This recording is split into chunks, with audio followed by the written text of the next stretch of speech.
하나님께서 주시는 마태복음 6장 22절에서 24절까지 있는 말씀을 통해서 영적인 눈을 뜨는 은혜가 있기를 축복합니다. 신앙생활은 어찌됐든 여러분 영적인 눈을 뜨는 거죠. 주님께서 오늘 뭐라고 말씀하실 정도면 눈은 몸의 등불인데 그러므로 내 눈이 성하면 온몸이 성할 것이요, 이렇게 말해요.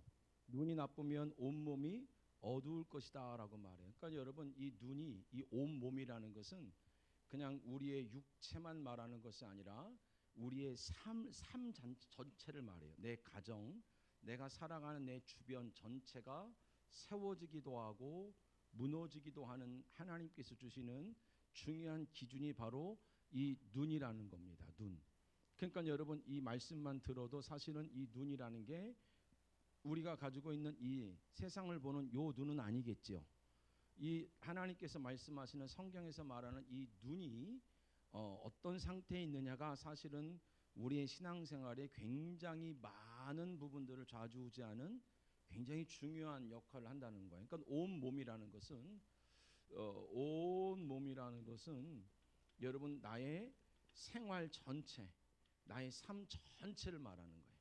이게 다 세워지기도 하고 또 여기서 너희가 재물과 하나님을 겸하여 섬길 수 없다라는 것은 분명히 우리 삶 속에는 두 주인이 주인 노릇을 한다는 거예요.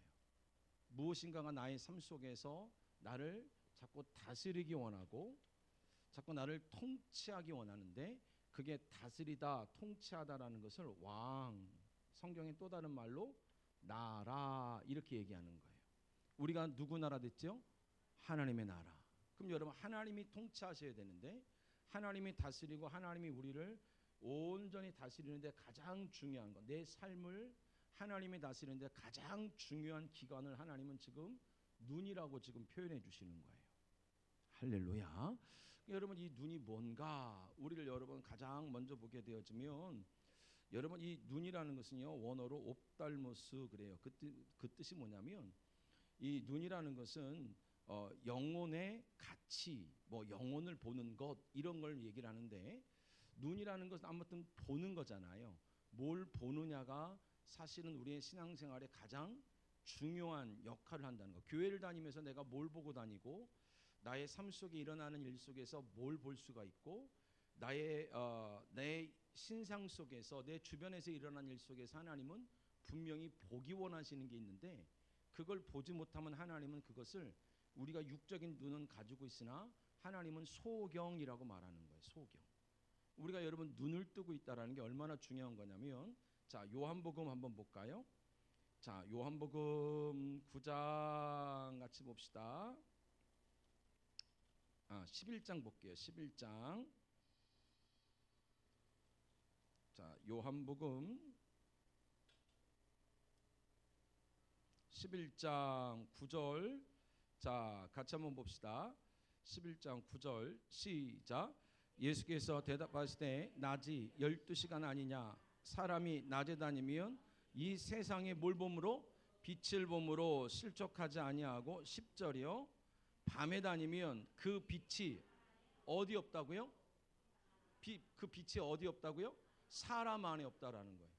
그러니까 여러분, 그 빛이 사람 안에 있는 것을 빛을 봄으로 내 인생이 실족하지 아니하고, 밤에 다닌다는 것은 어떤 말이냐면 빛이 그 사람 안에 없는 거로 뭐하느니라? 실족하느니라. 그러니까 여러분, 이 빛 본다라는 것, 눈을 떴다라는 것은 우리 바깥에 있는 것을 말하는 것이 아니라 적어도 우리 안에 있는 거죠. 빛이 우리 안에 있는 거예요.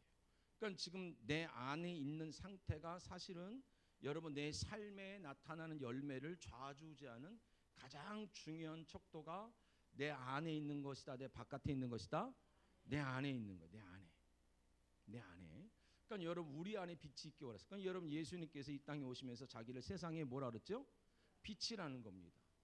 그러니까 여러분, 내 안에 빛이 있다라는 것은 믿음이 내 안에 있다라는 것이고 주의 은혜가 내 안에 있다라는 거예요. 할렐루야.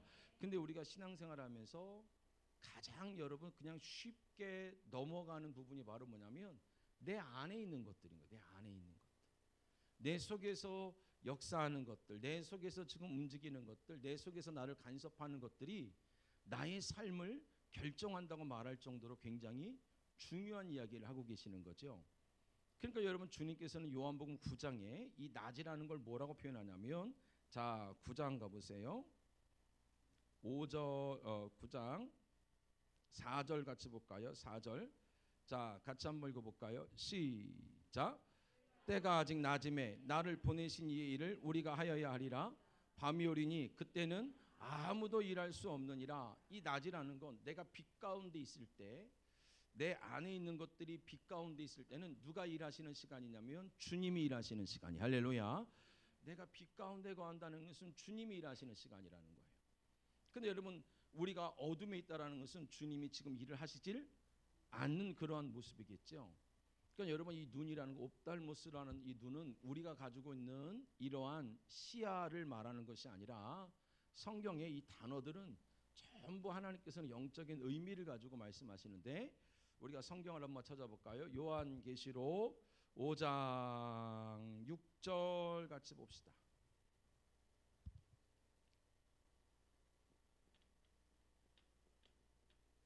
자, 요한계시록 5장 6절 찾으셨을까요? 자, 요한계시록 5장 6절 읽어볼게요. 시작. 내가 또 보니 보좌와 내 생물과 장로들 사이에 한 어린 양이 서 있는데 일찍이 죽임을 당한 것 같더라. 그에게 7뿔과 뭐가 있어요? 7눈이 있으니 이 눈들은 온 땅에 보내심을 받은 하나님의 7영이라. 아, 7뿔과 7눈이 있는데 이 7눈은 온 땅에 보내심을 하나님의 7영이라. 그러니까 여러분 눈은 우리가 가지고 있는 신체 기관을 말하는 것이 아니라 뭘 말하냐면 우리 안에 있는 영을 말하는 거예요. 영.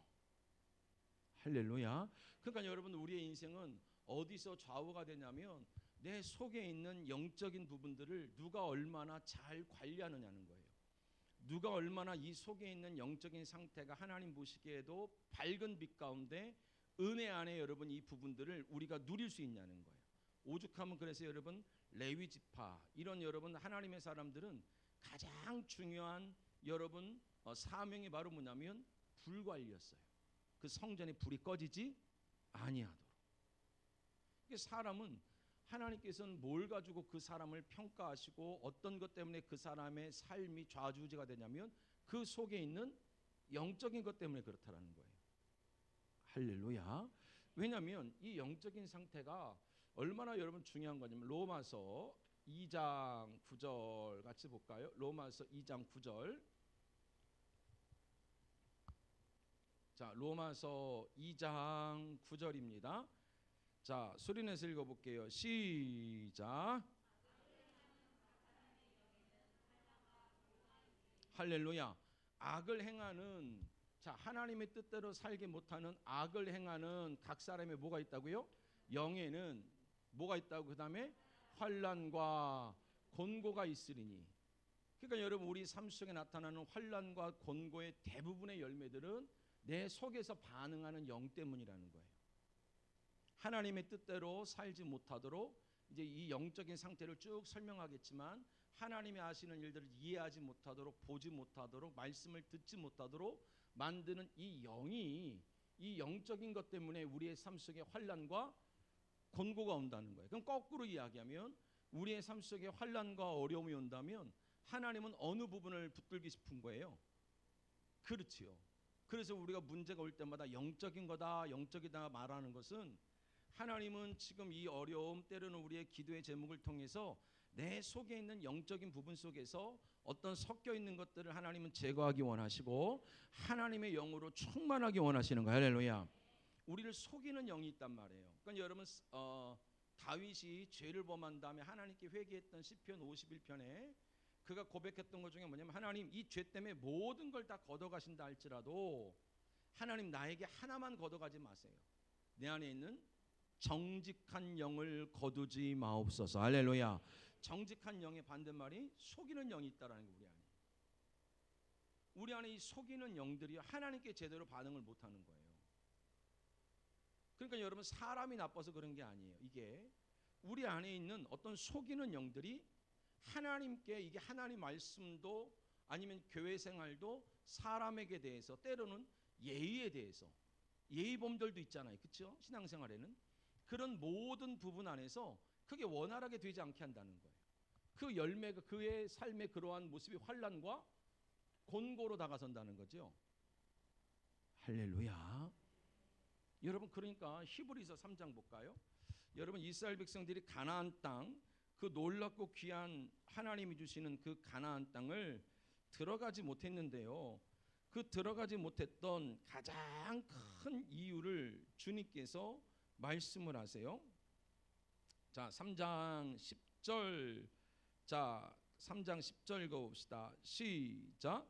그러므로 내가 이 세대에게 노하여 이르기를 그들이 항상 마음이 뭐돼요? 미혹되어 내 길을 알지? 항상 여러분 그 마음이 미혹되는 거예요. 이 마음이요.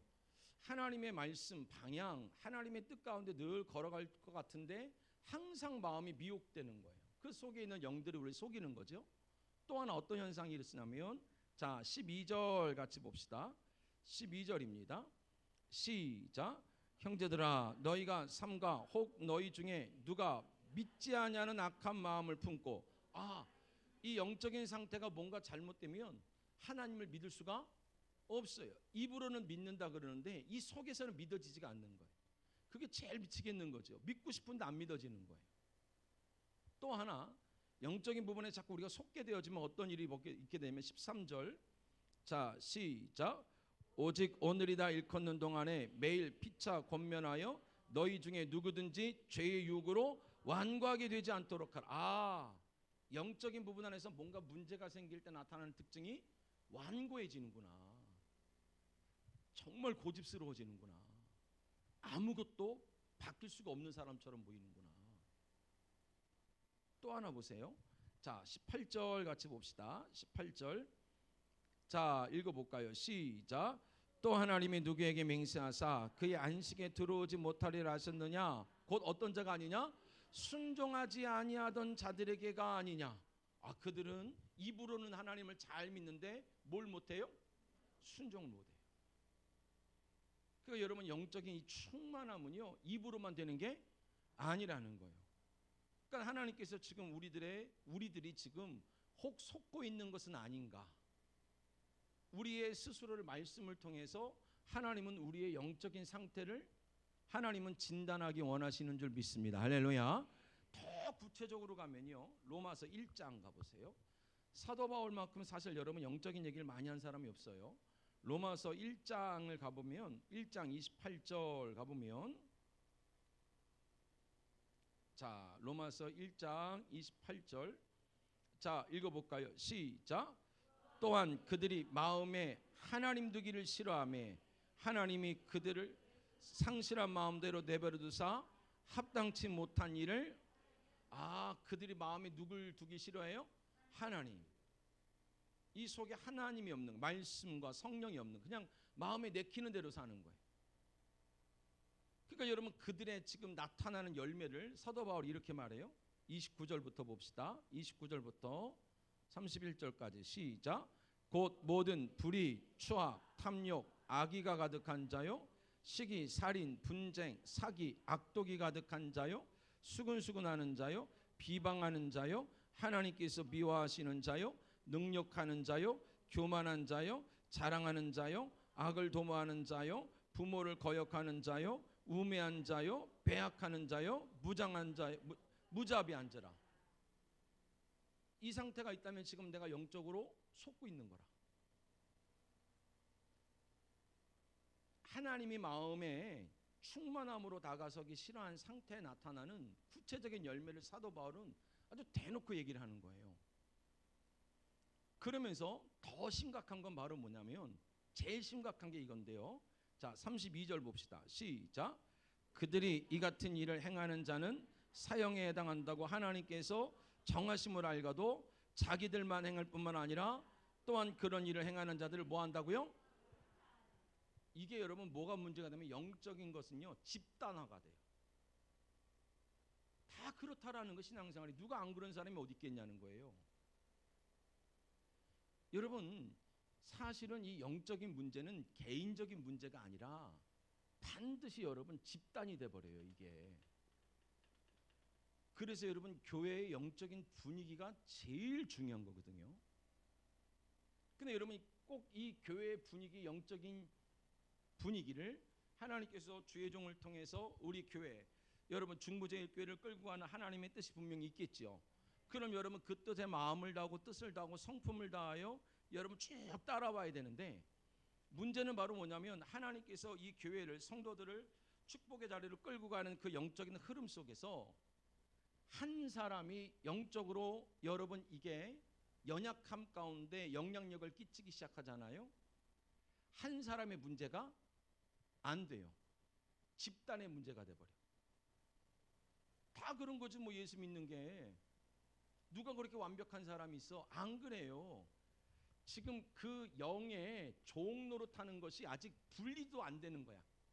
이 속에서 이게 뭔가 내가 잘못됐다고 분리도 안 되니까 그 어둠의 영이 나를 속여서 하나님과의 관계를 온전히 맺지 못하고 하나님이 주시는 축복도 받지 못하게 하고 사람과의 관계도 다 끊어버리고 있는데, 이거를 아예 분리 자체를 못하는 거야. 그게 나라고 믿으니까. 옛사람의 나, 예수를 믿기 전에 나, 그 사람은 이미 죽은 사람인데 여전히 그게 나라는 거예요.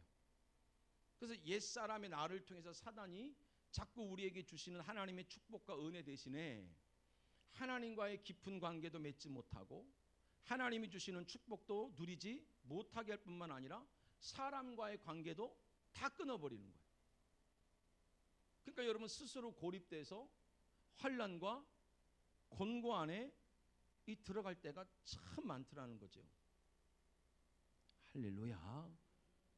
쉽게 그런 거예요. 두려움의 영이 있을 수 있어요. 두려움. 다 두려울까요? 여러분 두려움은 게 겁이랑 다른 거예요. 겁이 난다라는 건 다른 거예요. 두려움의 영이 있으면 하나님 말씀인지도 아는데도 불구하고 하나님 말씀대로 못 사는 게 훨씬 많아요.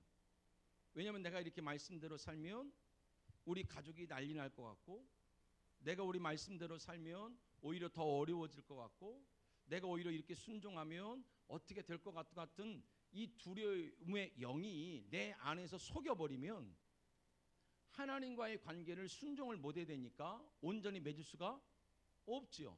맺을 수가 없으니까 하나님이 주시고 싶은 축복도 누릴 수가 없게 되어지고 늘 나를 불쌍히 여기소서 요거 한마디 외에는 할 게 없는 거예요. 하나님이 우리를 국률 여겨서 주시는 축복도 있지만 때가 되어지면 뛰어넘어서 정복하고 다스려야 되는 축복이 있어요. 할렐루야. 근데 그 정복하고 다스려야 되는데 못 넘어가는 거예요. 이 두려움 때문에. 과거에 대한 상처, 사람에 대한 버려짐, 때로는 보호자가 없었음, 나 혼자 예수 믿으면서 때로는 남편에게, 아니면 여러분 사회에서 무시받았던 경험들, 이런 부분들이요 하나님과 올바른 관계를 맺지 못하니까 하나님 말씀도 못 알아들 뿐만 아니라 사람과의 관계는 다 끊겨져 버리는. 그러니까 여러분 사실은 이 부분들은 사단이 우리를 얼마나 많은 부분들을 속이고 있는지를 우리가 봐야 되는 거예요. 그래서 여러분 사도 바울이 가장 많이 고백했던 게 바로 뭐냐면, 자 고린도 후서 4장 18절 같이 봅시다.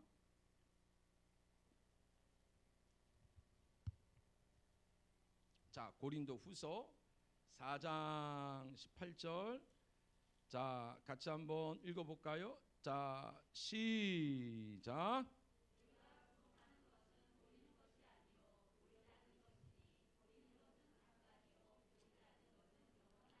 우리가 주목하는 것은 뭘 주목한다고요? 보이지 않는 걸 주목하고 사는 게 신앙생활이에요.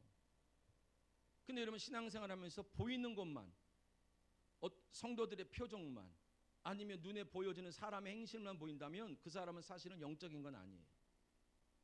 저희 교회가 한참 이것 때문에 힘들었어요. 왜 자꾸 사람의 행동 가지고 뭐라 그러지? 교회 와서 영적이지가 않으니까. 우리 교회 얘기예요. 아니 옷을 뭐 치마를 짧게 입든 길게 입든 빨간색 구두를 신든 파란 걸 신든 왜 그게 예배 드리는데 문제가 되고, 왜 그거를 사람들이 뭘 입고 오든 어떻게 오든 왜 그게 말거리가 되냐고. 교회에서 지극히 육신적이니까. 눈에 보이는 것밖에 없는 거예요. 영적이라는 건 보이지 않는 부분을 보고 사는 거예요. 보이지 않는 부분이 영 아닙니까? 근데 여러분, 교회가 자꾸 분위기가요, 아우 김 집사님은 왜 그렇게 옷을 입고 왔대? 아, 김 집사님 왜 말을 그렇게 한대? 아니, 최 집사님은 왜 그런데? 자꾸 보이는 게 나온다는 건요, 지금 사단이 그 사람이 나쁜 게 아니라 그 사람의 영적인 무지함 속에 들어와서 교회 전체를 보이지 않는 세계, 그 하나님의 은혜를 향하여 달려가도록 만들어도 지금 바빠 죽겠는데 전부 어디로 끌어내리는 거냐면 육으로 다 끌어내리고 있는 중인 거예요. 여러분 영적으로 눈을 뜨기를 주님의 이름으로 축원드렸어요. 정말로 사람의 행동에 대해서 뭐라 그런다는 건 정말로 여러분 수준이 낮은 거예요. 그 사람의 행동이 중요한 게 아니라 주님 또한 그 사람의 행동에 관심이 없단 말이에요. 주님은 우리 안에 있는 영에만 관심이 있다고요. 우리 안에만 있는 영. 그 영적으로 반응한다는 건 그 사람 속에 있는 영이 솟고 있으면 어떻게 도와줄까? 어떻게 같이 기도할까? 할렐루야. 어떻게 여러분 그 부분을 가지고 우리가 같이 끌어안을까를 여러분 고민하면서 기도해야지. 자꾸 여러분 사람이 어떤 사람은 설거지를 잘하는 사람도 있겠죠. 설거지 못하는 게 믿음하고 무슨 상관이 있어요? 설거지 못하면 믿음이 없는 거예요? 근데 그걸 왜 이렇게 중요한 문제로 교회에서 다루냐는 거예요. 얼마나 여러분 여전도가 수준이 낮으면. 할렐루야. 이건 수준이에요. 수준. 교회의 수준. 그게 뭐 문제가 돼요? 참여하는 것만도 감사하지. 그게 여러분 누가 얼마나 잘 닦고가 뭐 중요해요? 할렐루야. 근데 여러분 이런 부분들이 서로 입에서 나오면 서로 피해야 돼. 그게 말거리가 된다는 게 우리 스스로가 중부제일교회 수준을요 바닥으로 끌고 가는 거예요. 성도가 모이면 내가 한 주간 어떻게 기도했고 하나님이 우리 가운데 어떤 말씀을 주셨고 어떤 은혜를 받아서 이렇게 살았다고. 때로는 여러분 성도들이요, 목사님 여기 계시면 저보다 목회를 훨씬 많이 하시지 않았어요? 어떤 성도는요 나와주는 것만 해도 기쁜 사람이 있어요. 진짜 얼굴만 봐도 야 진짜 기쁜 사람이 있어요. 근데 그 사람을 갖다가 청소 안 한다고, 그 사람을 갖다가 설거지 안 한다고, 그 사람을 갖다가 막 공박을 해버리면 누굴 위해서 설거지를 하는 거고 누굴 위해서 청소하냐는 거예요.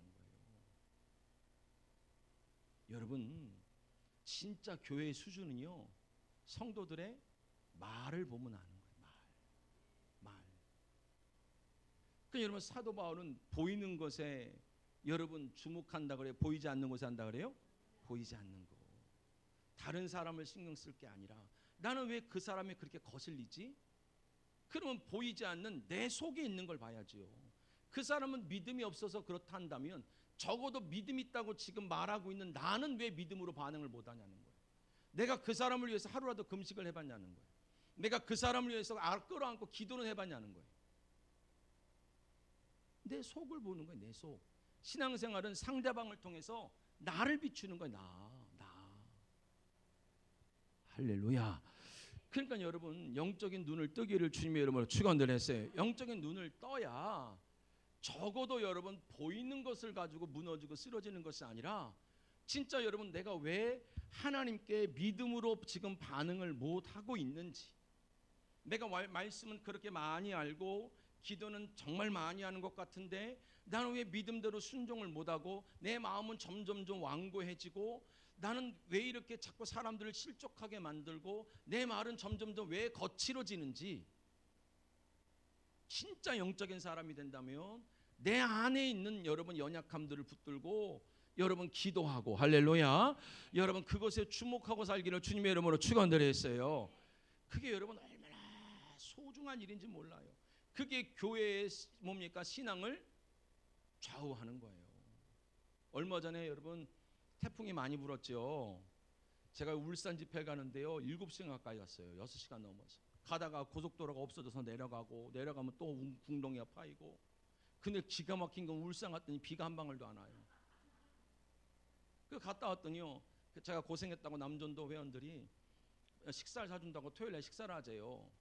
그러더니 장로님이 들어왔어요. 왜요? 그랬더니 목사님, 이 식사도 좋은데요. 그냥 저희들이 그냥 기도하는 가운데 방송을 보니까 이 수해 때문에 교회들이 많이 힘들다고 하는데 저희가 조금씩 돈을 더 보탤 테니까 목사님 노회에 혹시 이 비 피해로 인해서 어려운 교회가 있으면 우리가 식사값보다 조금 더 내면 되니까 장판이라도 아니면 벽지라도 좀 해줬으면 좋겠다고 몇백만 원을 들고 왔어요. 여러분, 교회가요 어디에 관심을 갖고 사냐는 거예요. 모여서 우리가 어디에 관심을 가지고 이야기하는 거예요. 많이 모이고 적게 모이고의 문제가 아니라 주님은 두세 사람을 교회로 보시는데 두세 사람이 모여서 우리가 여러분 모여서 무엇을 우리가 이야기할 거냐는 거예요. 다른 사람의 행동, 그 집의 문제, 그게 뭐 나한테 그렇게 중요한 문제겠어요. 할렐루야. 그렇게 되질 못하면, 영적으로 눈을 뜨지 못하면 영적으로 반응을 할 수가 없어요. 오늘 주님께서 마태복음 6장에 말하는 게 그거예요. 여러분, 이스라엘 백성들에게 하나님이 10개의 계명을 주셨죠. 10개의 계명의 가장 큰 내용이 뭐예요? 하나님을 사랑하고 이웃을 사랑하라. 근데 우리가 어제 저녁에 한참 봤지만 구약에 있었던 이스라엘 백성들은 하나님의 말씀을 알아들을 수 있었다 그랬어요? 없었다 그랬어요? 없는 시대라 그랬죠. 그래서 하나님께 반응을 못하는 시대였어요. 그래서 내 이웃을 사랑하면 하나님을 사랑하는 걸로 여겨줄게 그랬던 거예요. 할렐루야. 그래서 여러분 5개의 계명이 위로는 하나님께고 5개는 사람에게였어요. 근데 예수님께서 이 5개를 줄여주시는 거예요. 뭘로 줄여주시냐면 가장 먼저는 자 5장 볼까요? 이거 다 설명할 수는 없고 자 마태복음 볼까요? 5장을 봅시다. 예수님께서 제일 먼저 하시는 게 바로 뭐냐면 자 21절 같이 볼까요? 시작. 옛사람에게 말한 바 살인하지 말라. 누구든지 살인하면 심판을 받게 되리라 하였다는 것을 너희가 첫 번째가 바로 뭐냐면 살인하지 말라. 살인하지 말라를 첫 번째 계명으로 줬어요. 주님께서 10개를 주님이 줄여준 거예요. 5개에서 또 줄여준 거예요. 3개로. 그럼 첫 번째가 뭐 하지 말라고요? 살인하지 말라. 근데 이 살인이 사람을 죽이지 말라 이런 얘기는 아니에요. 어제 얘기 드렸지. 하나님 말씀은 이 글자가 중요한 게 아니라 하나님이 의도를 가지고 말씀을 쓰시는 거라. 그 속에 있는 내용이 있다고. 그렇죠? 그러면서 주님께서 너희가 예물을 드리다가 형제와 화목하게 될 일이 있으면 먼저 예물을 제단에 두고 형제와 화목하고 와서 예배를 드리라 그러죠. 그러니까 이 살인은 뭐와 관련된 살인이냐면 예배. 이해가 돼요? 그러니까 여러분 이 예배에 관련된 예물은 한마디로 제물이죠. 제물. 그렇죠. 구약 시대에 의하면 제물을 드렸죠. 예배 드릴 때 피 흘림. 주님이 말하는 거예요. 더 이상 너희는 짐승을 잡는 제물을 드리지 않아도 돼라고 말하는 거예요. 왜 그랬냐면 구약 시대에 왜 피 흘림이 필요했죠? 뭐 때문에 여러분 피를 흘려야 됐죠? 뭘 씻으려고? 죄사함. 근데 여러분 예수님이 우리 가운데 영원히 단번에 죄사함을 주신 줄 믿습니다. 할렐루야. 그래서 하나님과의 관계를 말하는 거예요. 이거는.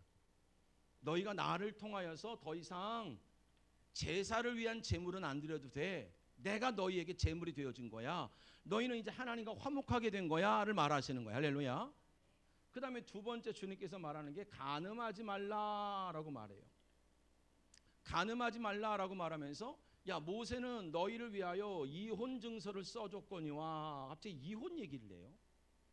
근데 여러분 이 제물은 위에서 아래로 이렇게 찢었어요. 짐승을 위에서 아래로 찢었을 때를 제물이라 그래요. 근데 이혼 증서는 어떻게 했을 때 이혼 증서냐면 이혼 증서는 옆으로 찢었어요. 옆으로. 재물은 위에서 아래로, 이혼 증서는 옆으로 찢었다고요.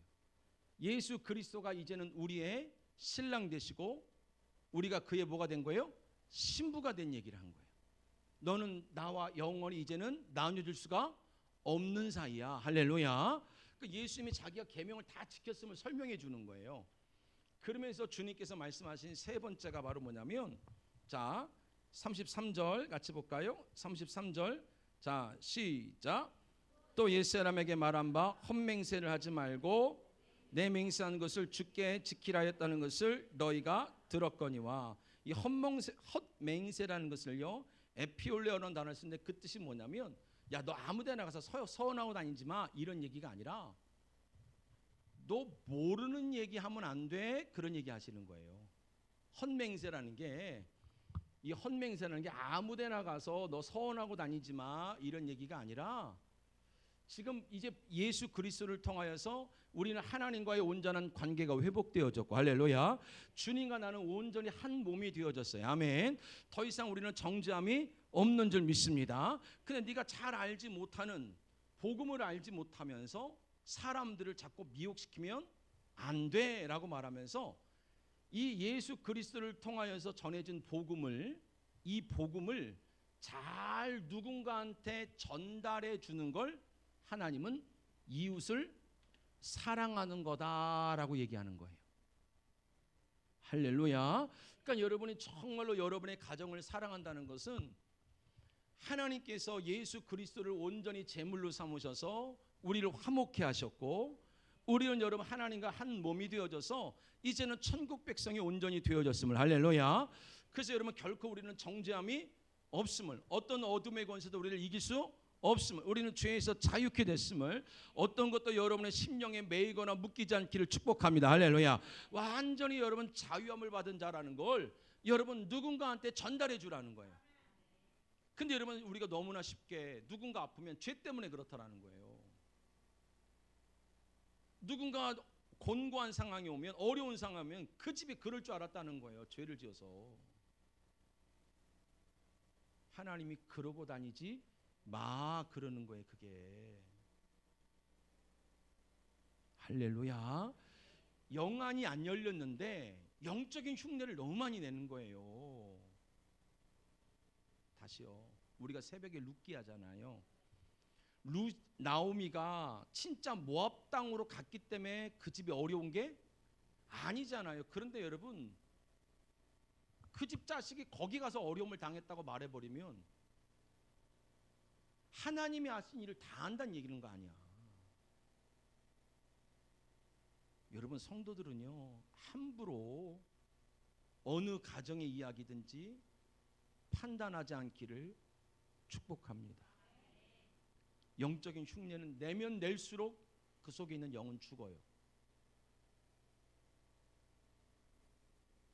하나님은 지금 너희는 서로 사랑해야 돼. 사랑은 뭘 전해주는 거라고요? 복음. 집사님 애가 지금 그렇게 됐을지라도 하나님 합력하여 선을 이루신다니까 내가 같이 기도해 같이 해봅시다. 기도하기 혼자 힘들면 내가 밤에 같이 나올게. 내가 새벽에 같이 깨어서 나올게. 우리 같이 해봅시다. 할렐루야. 모이기를 여러분 힘쓰라고 말했으니까 모여서 기도하고 너무 낙심하지 마라. 요번에 부흥해 봤더니 지금은 막 무너지고 있어도 망가지고 있어도 하나님은 생각지도 못한 인생을 준비하고 있대. 할렐루야.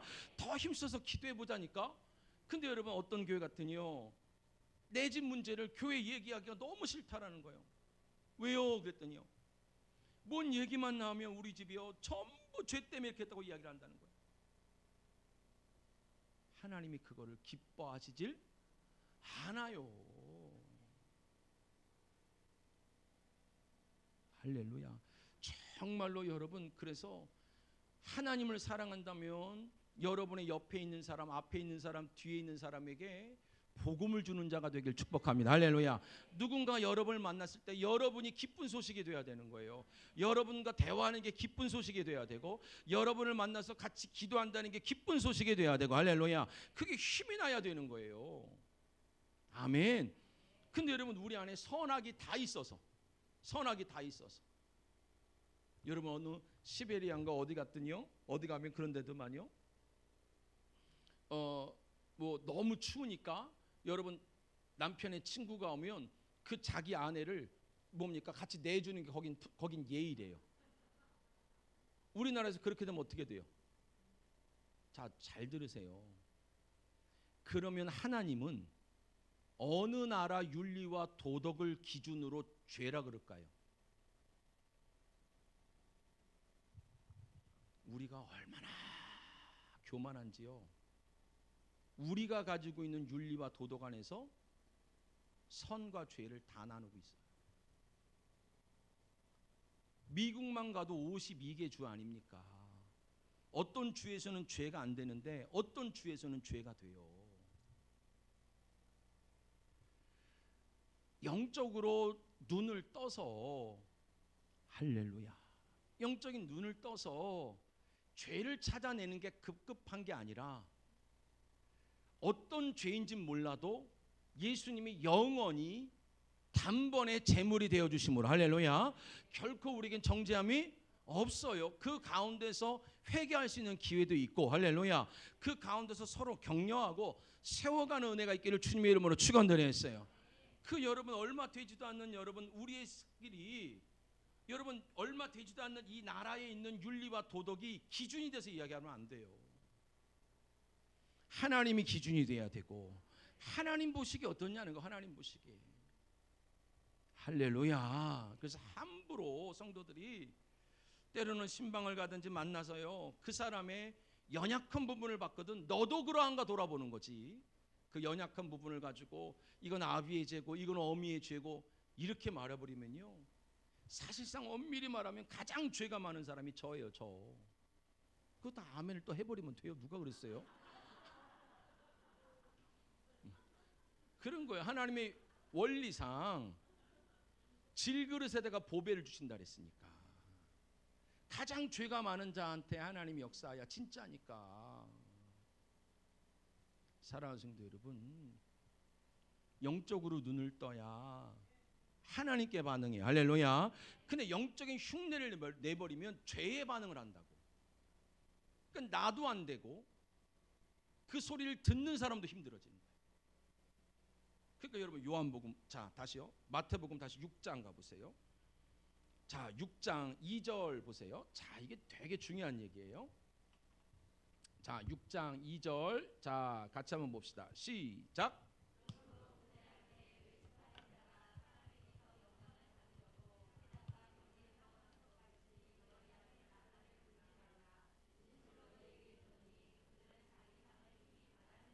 할렐루야.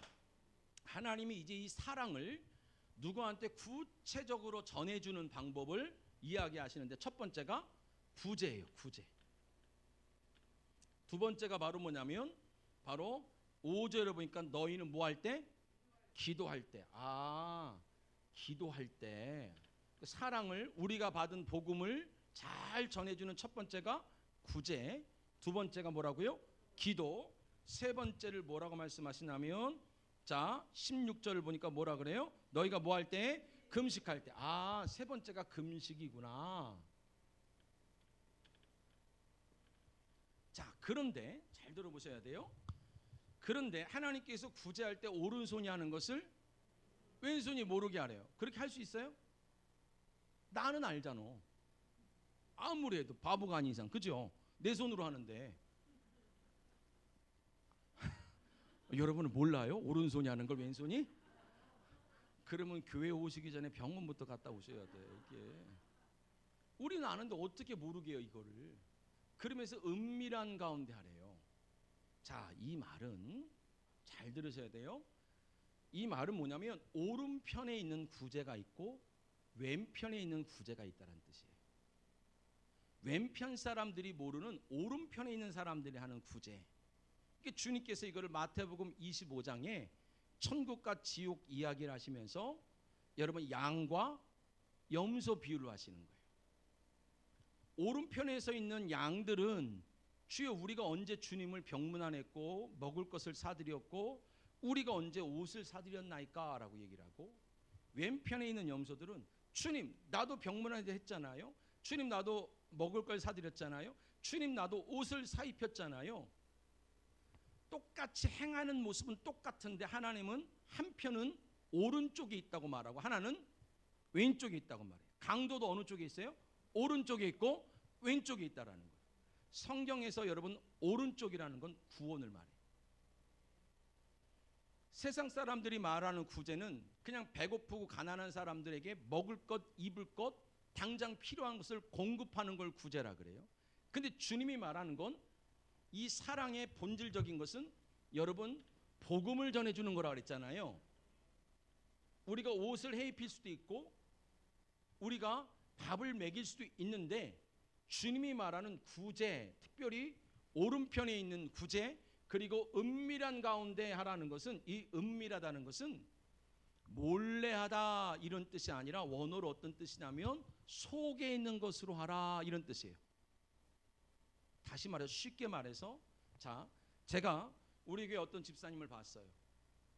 내가 저 집사님을 어떻게든 하나님은 돕고 싶어 하시는데 하나님이 나를 통하여 어떻게, 제가 이제 다음 주인가? 다음 주에 제가 순천을 가는데 제가 그 순천 지역에 어떤 집회 장소가 있었어요. 아는 목사님이 소개해줘서 어렵고 힘든데 목사님 좀 가서 좀 잘 같이 해주면 좋을 것 같아. 그래서 갔어요. 갔더니 진짜 사람도 별로 없고 그러는데 제가 순천에 간다니까 많은 사람들이, 주변에 있는 사람들이 오셔서 아무튼 그 지하에 있는 곳인데 이렇게 계단까지 앉을 정도로 사람들이 많이 왔어요. 근데 그날 그 주에 제가 우리 아들이 그때가 중2 때였어요. 중2 때인데 중2 때 신는 신발이 있었어요. 그때는 애들이 이거 뭐 세 개 줄가 있는 거, 그거를 꼭 신어야 된대요. 근데 갔더니 그 13만 얼마인데 그걸 2켤레 사달래. 그래서 그걸 사줬어. 뭐 사달라니까 뭐 신발도 떨어지고 사줬단 말이에요. 근데 거기에 갔는데 목사님 아들이 이 예배를 안 나오는 거예요. 그 지하에 방도 있는 그러한 곳인데, 그러니까 한쪽은 이렇게 막아놓고 집으로 쓰고 한쪽은 예배당인 거예요. 분명히 안에 아들이 있는데 안 나오는 거예요. 여자 목사님인데. 그래서 왜 안 나와요? 그랬더니 저놈이 상처가 많아서 그렇대요. 그러니까 왜 그러냐니까 이 여자 목사님이 젊어서 일찍 이 아이가 갓난아기일 때 혼자 되셨어. 그래서 어느 기도원에 가서 이제 기숙을 하고 있는데 이제 그거 참 시험이 들려니까 그런 거죠. 목사님들이 다 그런 건 아닌데 거기 있었던 어떤 목사님이 자꾸 얘를 때렸다는 거예요. 밥을 많이 먹는다고. 그리고 한 말이 뭐냐면 이놈의 자식아, 네가 임마 네 엄마한테 혹이야. 너만 없어도 네 엄마 시집 갔어 이놈아. 맨날 이랬다는 거예요. 그러니까 이놈한테는 남자 목사 그럼 뭐냐면 도둑놈이야. 나쁜 사람인 거야. 그러니까 여러분 집회를 한다고 했는데도 이놈이 나오질 않는 거예요. 근데 이름이 공교롭게 우리 아들하고 똑같아. 한 살이 많고. 근데 자꾸 그게 마음이 쓰이는 거예요. 하나님, 제가 쟤를 어떻게 도와줄 수 있죠? 주님, 제가 저 아이의 은밀한 곳은 영이란 말이에요. 그 속에 사단이 역사에서 잠깐 오해해서 묶여버린 저 영혼을 주님 좀 어떻게 풀어줄 수 있을까요? 제가 어떻게 기도하기 원하세요? 하나님, 제가 어떻게 순종하기 원하세요? 라고 물어보면서 참 그게, 왜냐면 우리 아들하고 같은 연배니까 마음이 많이 쓰이는 거예요. 그 마음이 많이 쓰여서 이렇게 나가는데 근데 운동화가 구겨 신었어요. 제가 제일 싫어하는 게 신발 구겨 신는 애들이에요. 신발을 구겨 신었어요. 그래서 신발을 약간 펴주면서 이렇게 봤더니 우리 아들하고 그 발 사이즈가 똑같아. 그래서 숙소로 왔는데 성령이 자꾸 마음에 그 아이 신발을 사주라는 거예요. 그리고 파카를 사주라는 거예요. 우리 집 애들 운동도 안 하는 애들이 그 운동하는 거 같은 거 있잖아요. 쓸고 다니는 거. 옛날에 그 운동선수만 입었단 말이에요. 나는 우리 아들이 그걸 입길래, 야 너는 공도 한 번 안 던지는 애가 그걸 왜 입고 다니냐 그랬거든. 그걸 자꾸 사주란 마음이 들어. 그러면 성령께서 시키니까. 그래서 그 다음날 오전 예배가 끝나서 거기 패션인데 막 그 뭐 상품인데 가서 똑같은 신발하고 그 파카를 사서 가져와서 이제 우리 아들이 이름이 요한이에요. 요한아 불렀더니요 꿈쩍도 안 해. 그래서 지금 언제 목사님 가서 막 몰아와서 애가 나오게 했어요. 그래서 이걸 선물로 줬어. 근데 여러분, 이 아이가요, 이 목사님이 이게 뭐예요? 그런데 성령께서 나한테 기도를 시켜서 내가 파카하고 신발을 사줬다고. 근데 하나님께서 너를 여전히 사랑하고 계시고 너 또한 하나님의 사람이 될 거라고 꼭 전해주라 그런다고. 그래서 그걸 전해줬단 말이에요. 그때 목사님이 막 우는 거예요. 그거 왜요? 그랬더니 지난주에 신발 때문에 싸웠다라는 거야. 근데 여러분 이게 개척교회를 가보면요, 이 신발 떨어지는 것도 속상해. 왜냐하면 못 사주니까. 근데 철없는 애들은 그거 얼마나 한다고 안 사주냐는 거야. 그러니까 그것 때문에 속이 잔뜩 상해 있는데 성령께서 저를 움직여서 신발 하나랑 파카 하나 사줬단 말이에요. 그거 사실 뭐 60만 원, 70만 원 정도 들었을까? 그래서 사줬단 말이에요. 근데 여러분 그 아이가 요번에 여러분 신학 대학교 입학을 했어요. 할렐루야. 잘 보세요. 뭘 얘기하는 거냐면 하나님이 말하는 구제라는 건 그 집에 뭐가 필요한가가 아니에요. 그 속에 은밀한 곳, 우리 아들의 영 속에 저 아이가 왜 안 채워지지? 왜 겉돌지? 왜 자꾸 아빠랑 멀어지지? 왜 대화를 거부하지?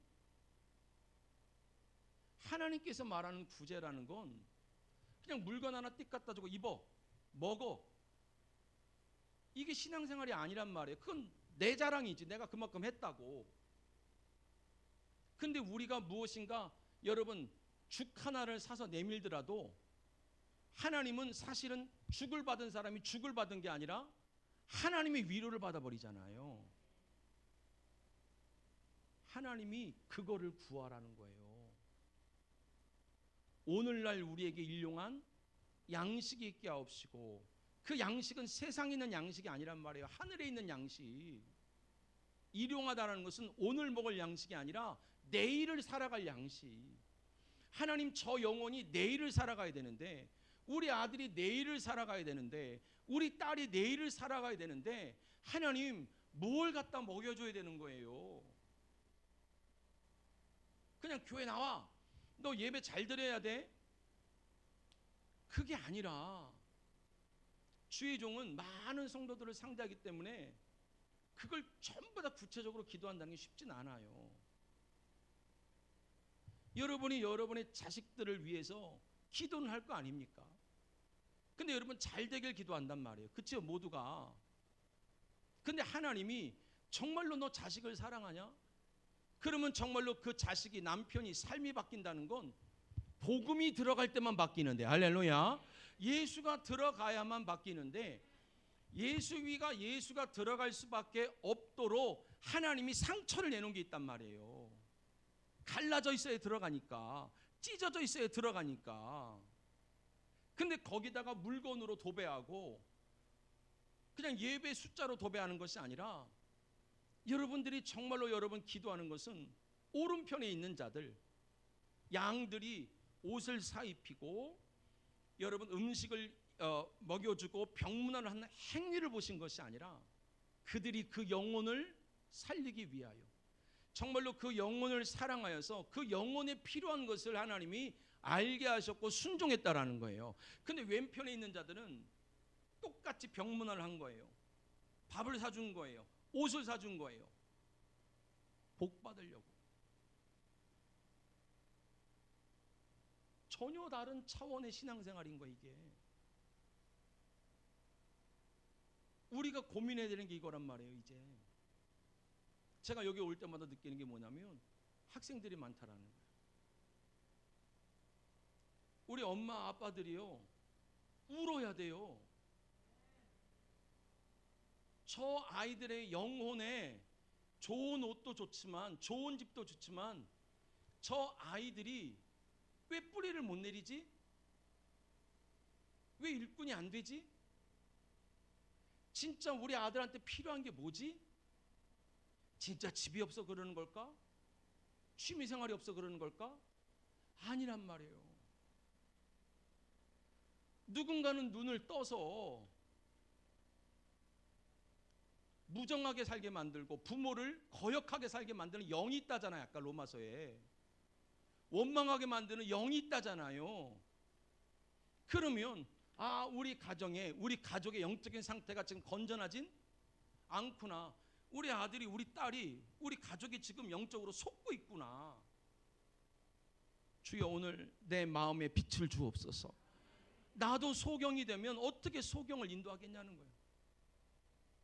누군가는 영적으로 눈을 떠서 빛을 비추어서 어떤 부분이 속고 있지? 정말로 우리 아들한테 필요한 것은 어떤 부분을 놓고 기도해 줘야 되는 거지? 무엇 때문에 속고 있는 거지? 어떤 부분 때문에 아프다 그러는 거지? 그리고 나니까 기도의 핵심이 바로 뭐냐면 용서예요.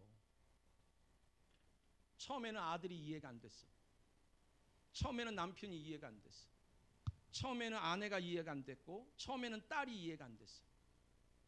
근데 여러분, 영적으로 기도해서 우리 아들을 보니까, 우리 딸을 보니까, 여러분 우리 남편을 보니까 그 속에 있는 영들이 그 사람을 그렇게 힘들게 하는 걸 보고 나니까 내가 영적으로 맹인이라서 보지 못하고 윽박만 지르고 싸움만 하고 육적으로 대했던 나의 모습을 보니 사실은 할 수 있는 건 회개와 용서뿐이 없는 거예요.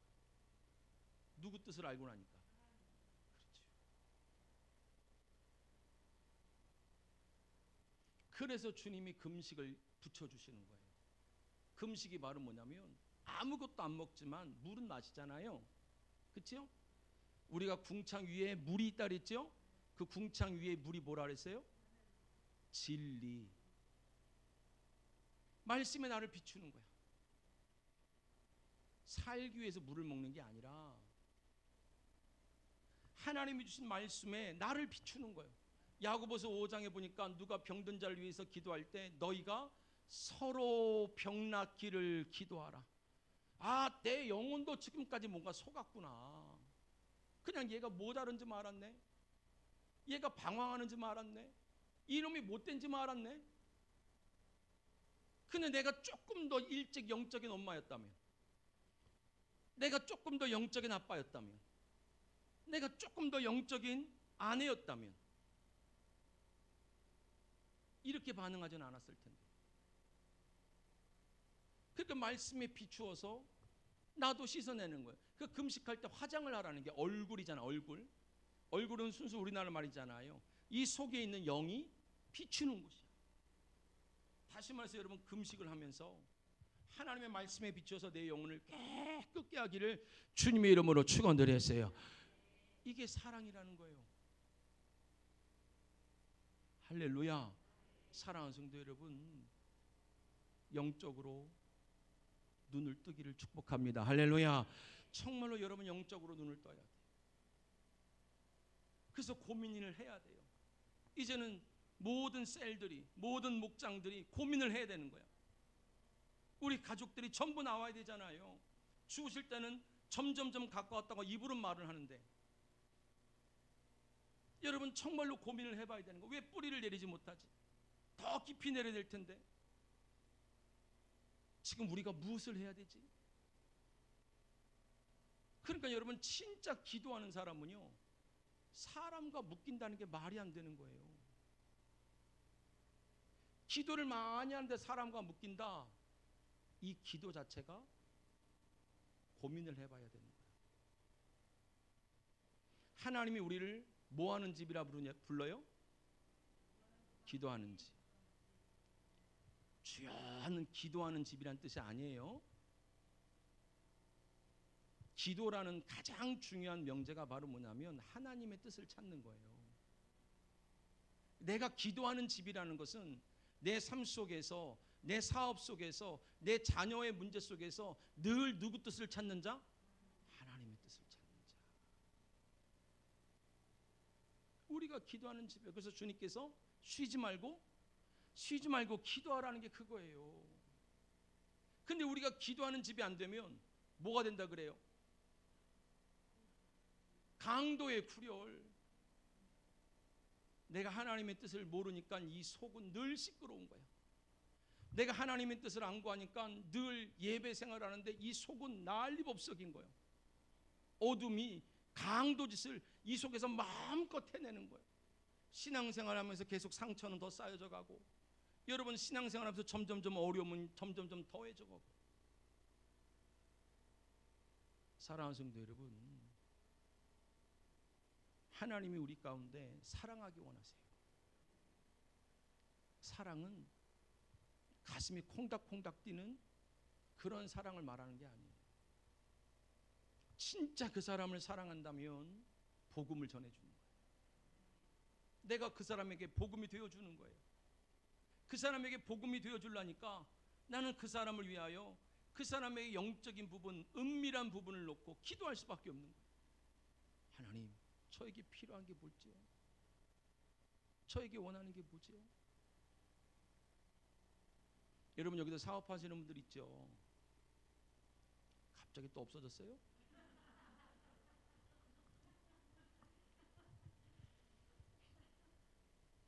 저희 교회는 한 달에 한 번씩 월상 예배를 드려요.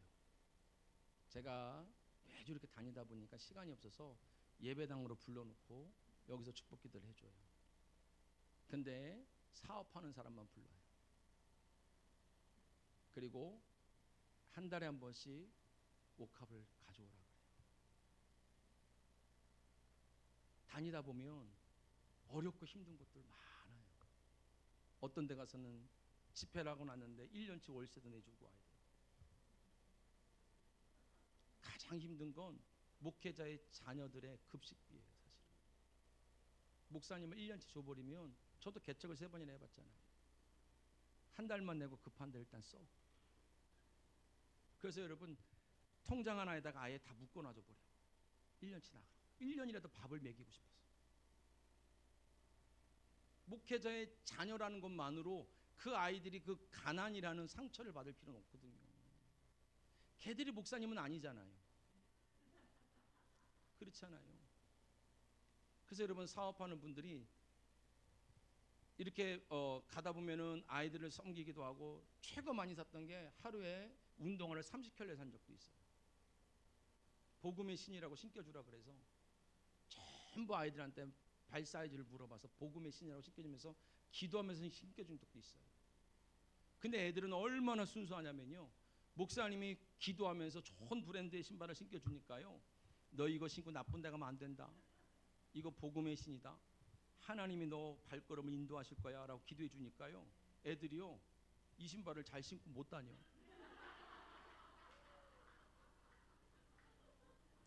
근데 들어봐요, 그거를 주의 종이 무슨 돈이 많아서 30켤레 40켤레를 사겠냐고요. 사업하는 분들이 실업인 성교회를 만들었어요. 그래서 한 달에 한 번씩, 제가 얼마를 쓰는지는 몰라요. 재정과 아무 상관이 없어. 그냥 자기들이 모으는 거야. 그러면 제일 첫 달에 1,000만 원을 모아줍디다. 그러면서 그날 그 다음부터 그 달에 얼마를 쓰든지 항상 1,000만 원 이상을 채워놔줘요. 나는 얼마 쓰는지 몰라요. 그냥 주시는 감동대로 나는 주는 자니까. 목회자는 기회를 주는 사람이잖아요. 은혜를 주는 사람이잖아요. 나는 주는 사람이니까. 그런데 여러분 진짜 놀라운 건 그 사업하는 모든 크든 작든 모든 성도들이요, 저를 대표로 해서 본인들이 섬기는 거예요. 하나님, 우리가 그 복의 통로로 누군가한테 그 사랑을 전하는데, 할렐루야, 누군가한테 사랑을 전하는데 목사님이 보시면서 하나님께 주신 은혜를 따라서 전달해 줄 자가 있고 흘려보낼 자가 있으면 얼마든지 갖다 주라는 거예요. 얼마든지. 여러분, 우리가 신앙생활을 하는 가장 큰 이유가 주님을 사랑해서죠. 주님을 사랑하는 게 이웃을 뭐 하는 거라고요? 사랑하는 거예요. 영적인 눈이 떠지지 않으면 어떻게 사랑하는 줄 몰라. 뿐만 아니라 영적인 눈이 떠지지 않으면 문제가 바로 뭐냐면, 하나님의 말씀을 전부 세상의 가치로만 읽혀지기 시작해요. 복 받는 복밖에 안 보여. 하나님이 원래 뭐라고 말씀했는지가 하나도 안 보여. 그냥 내가 읽고 싶은 거, 그냥 내가 이거 붙들면 복 줄 것 같은 말씀, 마치 점괘를 보듯이 붙드는 거예요. 하나님의 뜻을 모르니까 하나님의 뜻대로 살 수가 없어요. 요한복음 20장 가봅시다. 자, 요한복음 20장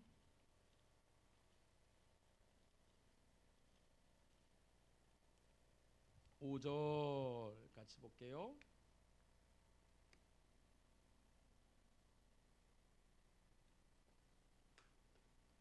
읽어봅시다. 시작. 굽으려 세마포 놓인 것을 보았으나 들어가지는 아니했더니, 여기 보았으나라는 말 블레포라는 단어를 쓰는데 그 뜻이 뭐냐면, 우리가 여기 교회 문을 열면 차가 지나가죠. 그렇게 보는 걸 보았다 그러는 거예요. 그건 세상 사람들이 가지고 있는 눈과 별반 다르지 않는 제자들의 상태를 말해요.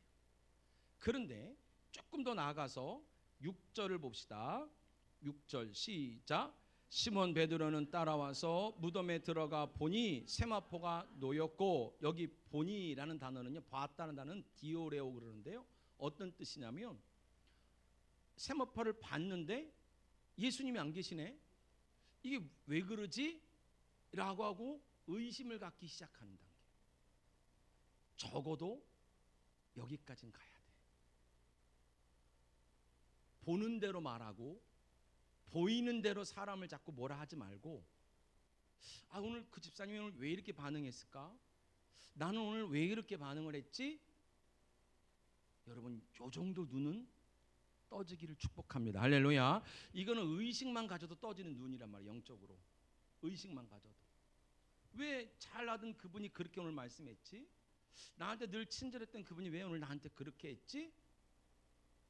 그냥 보는 대로 왁 쏴붙이는 게 아니라 적어도 이게 왜 그러지라고 의심을 갖고 하나님의 뜻을 묻는 정도는 되길 축복합니다. 할렐루야. 더 나아가서 눈이 떠져야 되는데요. 자, 8절 봅시다. 시작. 그때야 무덤에 먼저 갔던 그 다른 제자도 들어가 보고 믿었더라. 여기 봤다라는 것은 오라오라는 단어를 써요. 무슨 말이냐면 예수님이 하시는 일을 정확하게 이해하더라, 이 뜻이에요. 할렐루야. 이제는 저와 여러분들이요, 한 단계 더 높아져서 우리 삶 속에, 우리 가정 속에, 우리 자녀들의 삶 속에, 교회 속에서 주님이 하시는 일들을요 정확하게 이해하는 믿음의 눈이 열리기를 주님의 이름으로 축원드렸어요. 그게 열리면요 의심할 게 없는 거예요. 그게 열리면 흔들릴 게 없는 거예요. 왜냐면 우리가 자꾸 보질 못하니까. 여러분, 자, 그러면 영적인 눈들이 떠지는 단계, 그러면 여러분 가장 이 믿음의 대명사가 누구냐면 아브라함이죠. 아브라함도 영적으로 눈이 떠지는 단계가 되는 거예요. 자, 창세기 12장 봅시다.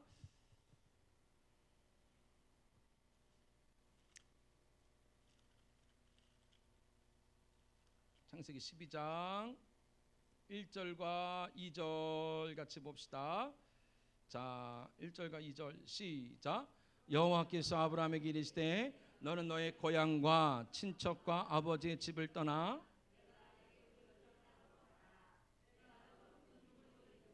내게 복을 주어 내 이름을 창대하게 하려니 너는 복이 될지라. 할렐루야. 하나님께서 아브라함을 찾아와서 일방적으로 말씀하셨어요. 아브라함에게 하나님 말씀으로 믿었죠. 그러니까 여러분 어떻게 했냐면 아브라함이 그 본토 친척 아비 집을 떠나죠. 근데 성경에 보니까 어디로 가는지 알아요, 몰라요? 몰랐대요. 자, 히브리서 11장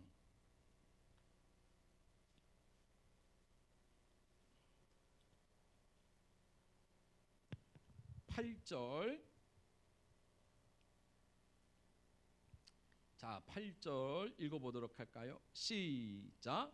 믿음으로 아브라함은 부르심을 받았을 때에 순종하여 장래 유업으로 받을 땅에 나갈 바를. 자, 아브라함은 어떻게 순종했대요? 다시요. 아브라함은 어떻게 순종했다고 써 있어요? 믿음으로. 그렇죠? 갈 바를 알지 못하고는 있어도 되고 없어도 되는 단어예요.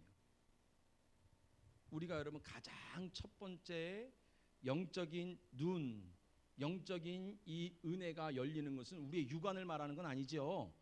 영적인 여러분 이 영안이 열리는 첫 번째는 여러분이 사무엘처럼 하나님의 말씀과 성령 앞에 여러분 가장 첫 번째로 믿음으로 반응하는 은혜가 있기를 축복합니다. 믿음으로 반응하는 거예요. 믿음으로 순종해야 될 때가 있어요. 결과와 상관이 없어. 이게 하나님의 뜻이라면 하나님의 선하심, 하나님의 온전하심, 나를 사랑하신 하나님의 사랑이 분명히 믿어진다면 이거는 여러분 형편과 사정, 건강, 때와 상관이 없어요. 뭘로 순종해야 될 때가 있다고요? 그냥 믿음으로 해야 될 때가 있는 거예요. 많은 분들이 물어봐요. 목사님 어떻게 해야 주의 음성을 잘 들어요? 라고 물어보는데요. 여러분 그거 아십니까? 여러분 집회를 하면은요, 감동은요 받는 사람만 받아요. 그런 것 같지 않아요? 교회도 마찬가지예요. 옥합은 깨는 사람만 깨요. 어디를 가도 그래. 아무리 믿음이 있다 해도 안 깨는 사람은 안 깨요. 깨는 사람만 깨요. 그게 어떤 특징이냐면 하나님께서 처음에는 잘하나 못하나를 관심 없어. 하나님이 뭐라고 사인을 딱 주면 꿈틀거리냐 그것만 봐. 그런데 이 감동이라는 걸 받고도 머리로 자꾸 제거하는 사람들 있잖아요. 주의 음성이 못 듣는 거예요. 그다음부터. 근데 감동이 오는 사람은 계속 와요. 왜냐하면 하나님이 점점점 더 분명하고 다른 방법으로 더 확실하게 끌어가실 거니까. 할렐루야. 이게 여러분 굉장히 중요한 거예요. 누가 잘 듣느냐? 순종을 많이 한 사람이 잘 들어요. 순종을 안 해본 사람은 못 들어요, 평생. 그러니까 순종을 해본 사람만 듣는 거라. 그러니까 가장 첫 번째 단계가 뭘로 순종해야 돼요? 믿음으로 순종하는 거예요. 아무것도 안 보이는 거예요.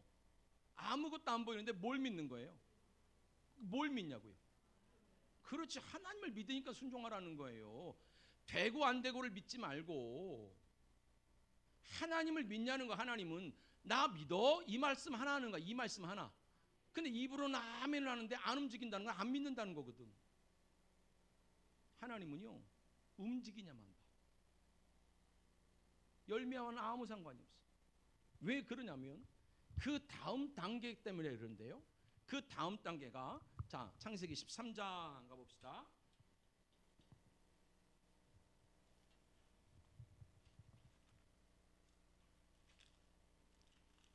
자 창세기 13장 14절 자 같이 한번 읽어봅시다. 시작. 롯이 아브라함을 떠난 후에 여호와께서 아브라함에게 이르시되 너는 눈을 들어 너 있는 곳에서 북쪽과 남쪽 그리고 동쪽과 서쪽을 바라보라. 하나님이 아브라함의 눈을 보게 하시죠. 할렐루야. 근데 여러분 누구랑 헤어져요? 자 이제 여러분 조카 롯하고 헤어지는 거예요. 이 롯이라는 단어가 무슨 뜻이냐면 가리개. 뭐라고요? 가리개. 순종을 해봐야 내가 어느 부분 안에 영적으로 작고 가려지고 순종이 안 되는지를 알아. 하나님이 때가 되어지면 내가 약했던 부분들을 하나님은 이 가리개를 치워주시는, 여러분 영적인 눈이 비로소 열리기를 축복합니다. 할렐루야. 비로소 영적인 눈이 열리는 거 이때부터. 왜 나는 이 부분에 순종이 안 되지? 그러니까 여러분 로마서 15장 1절에 보면 너희가 믿음에 강하게 하옵시고 그래요. 믿음이 강하다는 건 큰 소리 내고 목소리 크다는 얘기가 아니에요. 믿음이 강하다는 것은 어떤 특정한 부분에 믿음이 그 사람은 잘 반응하는 거예요. 어떤 사람은 섬기는 부분에, 어떤 사람은 봉사하는 부분에, 어떤 사람은 헌금하는 부분에, 어떤 사람은 찬양하는 부분에, 그 부분은 믿음이 강한 거예요. 근데 성경에는 믿음이 크다고 말하기도 하고 믿음이 적다라고 말하기도 해요. 지금 문제가 되는 부분이 어디냐면 믿음이 적은 부분들이란 말이에요. 믿음이 찌그러져 버리면, 자 봐봐요. 믿음이 이렇게 찌그러져 있으면 많은 걸 못 담아요. 똑같은 잉크가 들어갔는데 믿음이 동그랗게 되어버려 있으면 담는 양이 훨씬 많아진다는 거예요. 로마서 12장 3절에 보면 각 사람에게 믿음의 분량이 있대요. 그래서 당신도 나랑 똑같은 믿음이 되라 말할 수가 없어요. 전부 달라. 그래서 서로 믿음은 존중해 주는 거예요. 할렐루야. 깔아뭉개는 게 아니란 말이에요. 서로 존중해 주는 거라. 서로 믿음이 달라. 근데 하나님은 창세기 49장에 보니까 믿음의 분량대로 축복을 한대요. 그러니까 하나님은 믿음의 그릇은 각자가 다른데 하나님은 분명한 건 우리들의 믿음의 그릇을 키운다 안 키운다? 키운단 말이에요. 근데 잘하는 부분만 잘하면 계속 믿음은 찌그러지는 거야. 점점점 담질 못해. 그래서 여러분 교회 일꾼들이 축복을 먼저 좀 받아야 되는 거예요. 근데 한쪽만 잘하는 일꾼이면 안 돼. 잘하던 건 조금 내려놔도 잘해요. 근데 내가 잘하는 것만 가지고 승부수를 보니까 하나님은 줄 게 없어. 이해가 돼요? 하나님은 우리의 믿음을 기형적으로 은사자로 만들고 싶지가 않단 말이에요. 은사자가 되면 진짜 비참한 거거든요. 하나님은 우리의 약한 부분들, 때로는 우리 인격이 약하면 그 부분의 믿음을 계속 요구하고, 때로는 여러분 우리 섬김이 약하면 섬김을 계속 요구하고, 할렐루야. 때로는 여러분 물질적인 헌신이 약하면 물질적인 헌신을 계속 요구하는 거예요. 그 이유는 하나님이 내 것을 뺏기 위함이 아니라 많은 것을 담아주기 위함인데, 할렐루야. 믿음으로 순종해봐야 내가 어느 부분이 가려져 있는지를 알아. 할렐루야. 왜 그러냐면 그래야 비로소 창세기 14장에 가서 아브라함이 영적인 뭘 치러요? 전쟁을 치르는 거라. 영적 전쟁.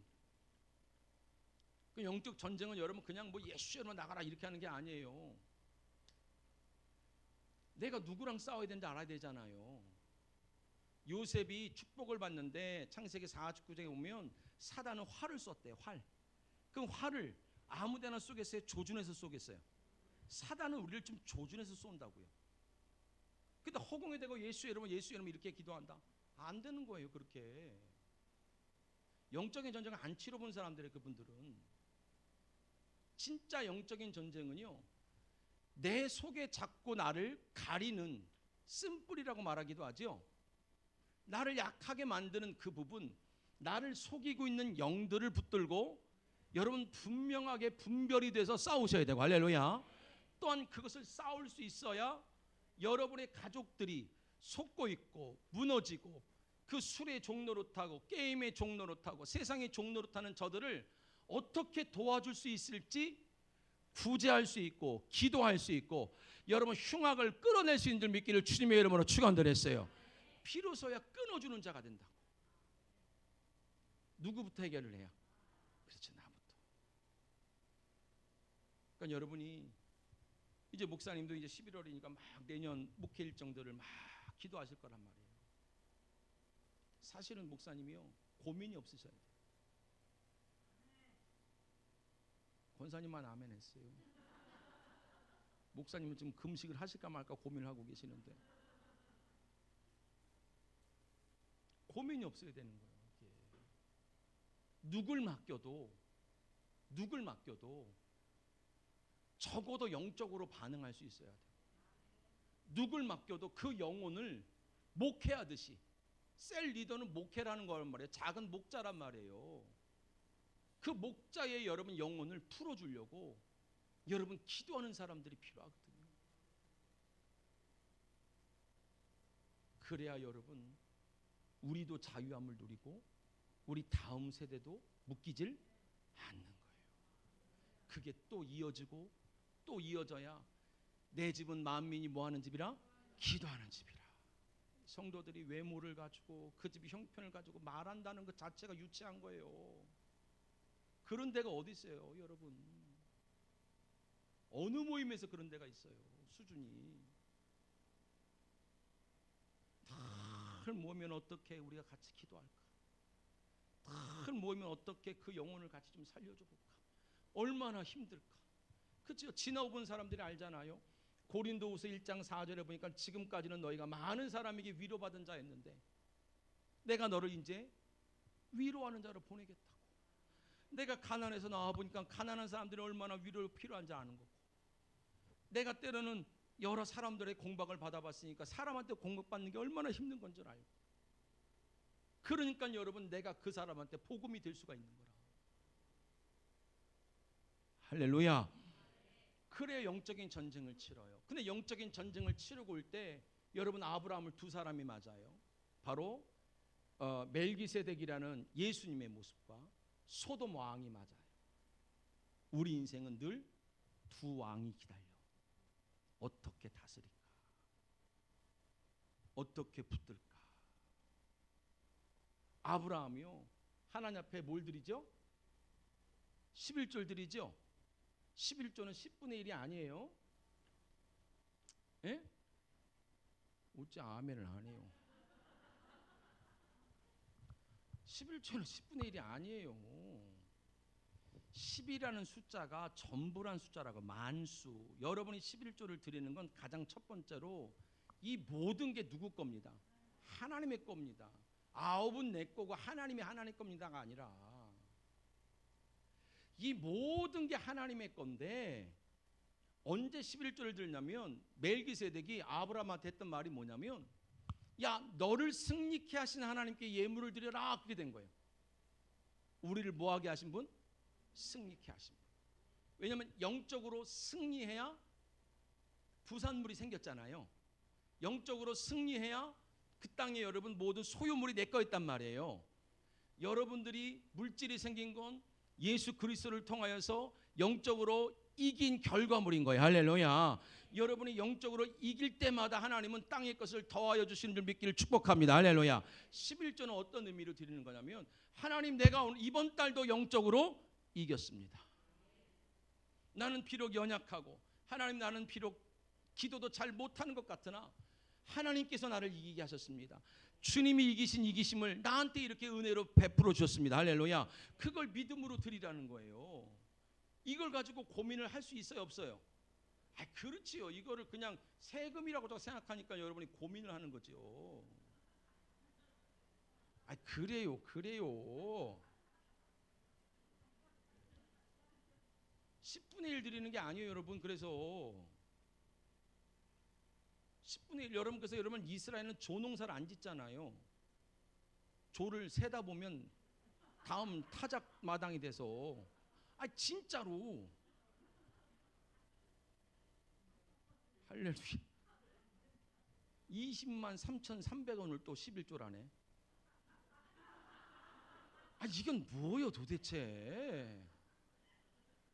하나님이 말하는 온전한 11조라는 건 100원짜리까지 띄어라 이게 아니라, 하나님이 보시는 온전함이라는 건 내 안에 있는 믿음을 말하는 거예요. 어떤 마음으로 드리냐는 거예요. 이거를 어떤 마음으로. 마지못해 11조를 드린다면 사실 11조에 드리는 봉투만 드리는 거지. 그런데 저와 여러분이요, 하나님이 이번 달도 나를 영적으로 승리하게 하셨습니다. 하나님이 이 모든 부산물들이, 이 모든 결과들이 하나님의 승리로 내게 왔습니다. 이 모든 게 주님의 덕입니다. 할렐루야. 이걸 고백하잖아요. 자, 히브리서 7장 8절. 야, 너무 영적인 비밀을 가르쳐주고 가네 이거.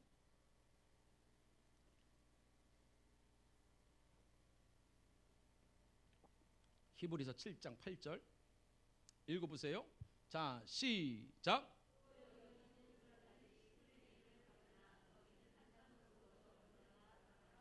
그러니까 여러분, 어떤 사람은 죽은 자한테 준대요. 죽는 자한테. 그게 누구냐면 제사장, 저 같은 목사한테 주는 줄 알아요. 교회에 주는 줄 알아요. 택시를 탔더니 택시기사가 그래요.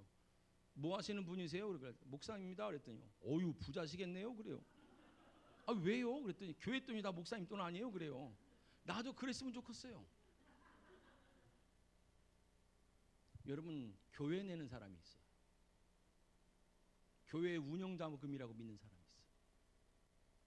주의 종의 생활비라고 믿는 사람이 있어요. 그렇게 드리는 사람도 있다라는 거예요. 근데 산다고 증거를 얻는 자에게 드리는 자도 있다라는 거예요. 죽었다가 산 자 누구예요? 그렇죠. 멜기세덱한테 드리는 거예요. 나를 영적으로 승리케 하십니다. 나는 이달도 승리했습니다. 나는 이달도 우리 가정이 영적으로 승리했습니다. 왜냐하면 재물에 여러분 원형이 예수니까. 내가 주님으로 인하여 내가 이달도 승리했습니다. 그렇게 될 때 9절 7장 9절 히브리서 7장 9절 자 읽어볼까요? 시작.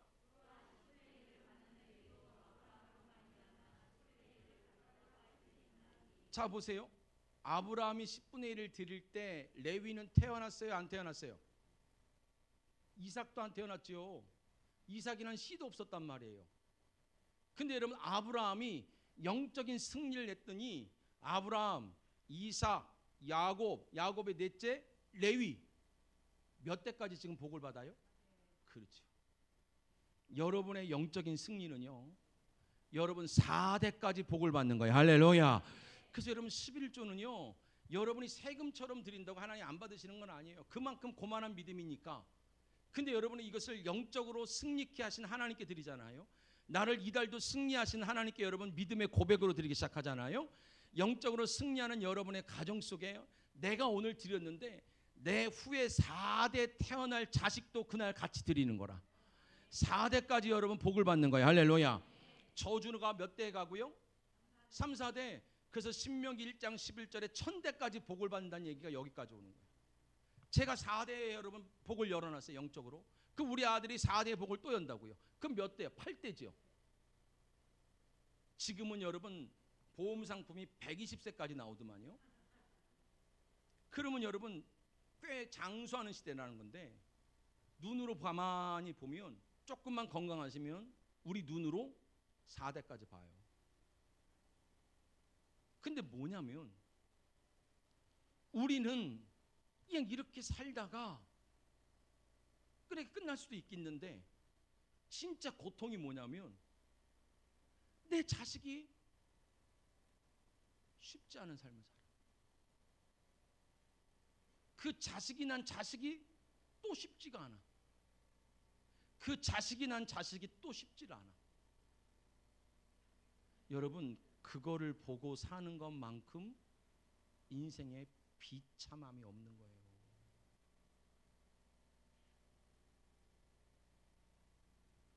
지금을 고생하는 이유가, 지금 우리 어머니들이 지금 고생해야 되는 이유가 다음 때의 열매 아닙니까? 그걸 포기했다면 정말로 그 가정은 정말로 눈물 나는 가정이죠. 이악 물고 기도해야 되는 거예요. 진짜 어떻게 영적으로 도와줄 수 있을까? 뭘 사줄까? 어떻게 결혼시킬까? 그게 중요한 게 아니라 어떻게 도와줄 수 있을까? 어떻게 이 승리의 길을 열어줄 수 있을까? 어떻게 이 승리하는 믿음을 전달해 주고 싶을까? 여러분 성경에 복이란 단어를 바라크라 그래요. 그 원어로 바라크란 뜻이 뭐냐면 생명, 두 번째 뜻이 무릎을 꿇다.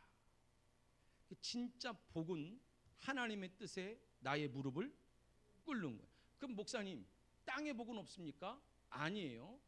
베레카란 단어가 또 나와요. 그 뜻이 뭐냐면, 자 봐봐요. 우리 권사님이 하나님 보시기에 오랜 동안 연단해서 하나님 보시기에도 아까운 믿음이 됐어요.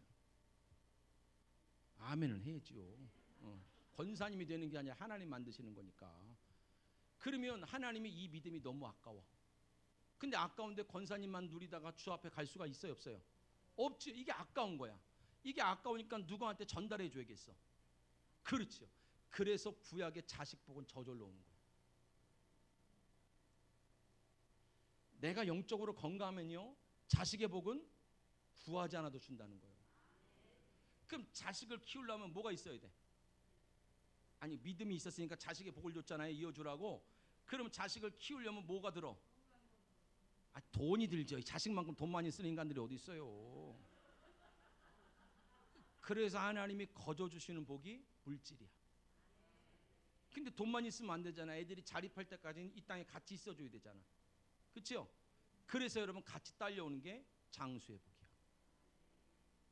그래서 하나님이 예수님이 그래서 너희는 먼저 그의 나라와 그래요. 이 모든 것을 너에게 뭐하리라? 더하여 주시리라. 4대까지 복을 받길 축복합니다. 그러기 위해서 내가 영적으로 건강만 하면 돼. 내가 건강해야, 내가 영적으로 잘 반응해야 4대까지 복이 가는 거예요. 할렐루야. 그리고 나야 세 번째가 자 창세기 18장 1절. 여러분 11조 믿음으로 드리기 바랍니다. 진짜 여러분 이거는 세금이라 생각하면 진짜 이거 안타까운 거예요.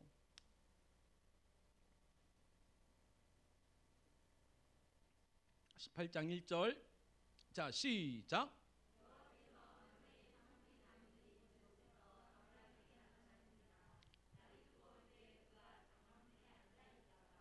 할렐루야. 장막문에 앉아있다가 그 천사 셋을 보는 거예요.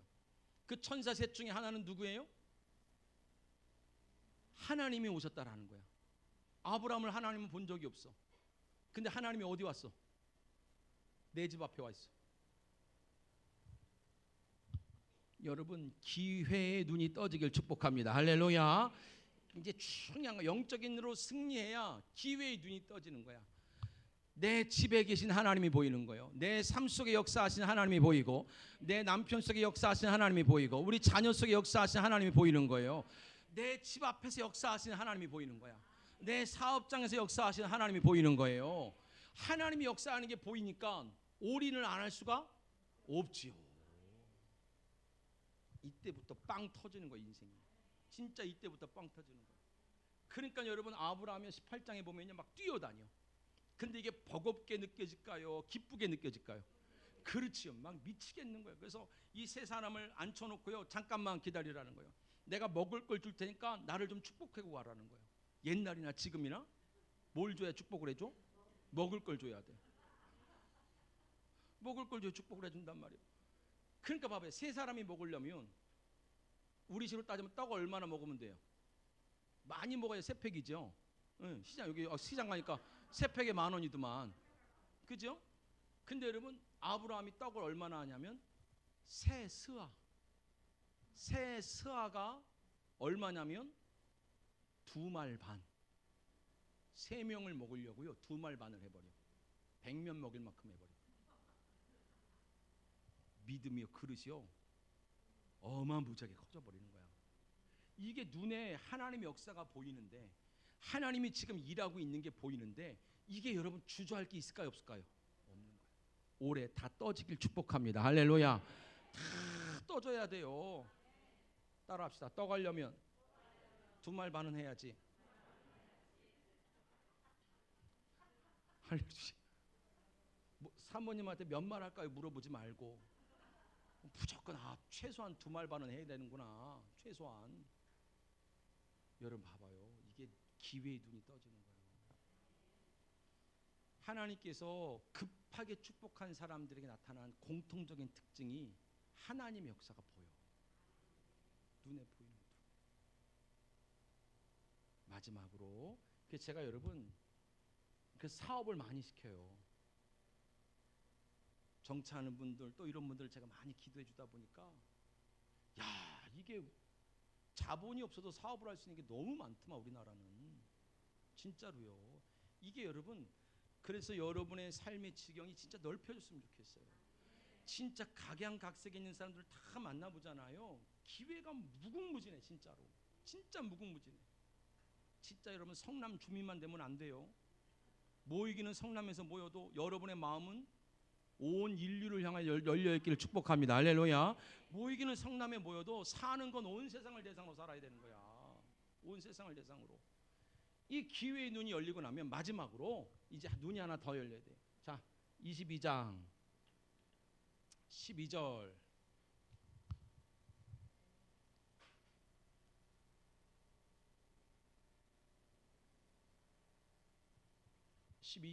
같이 한번 볼까요? 시작.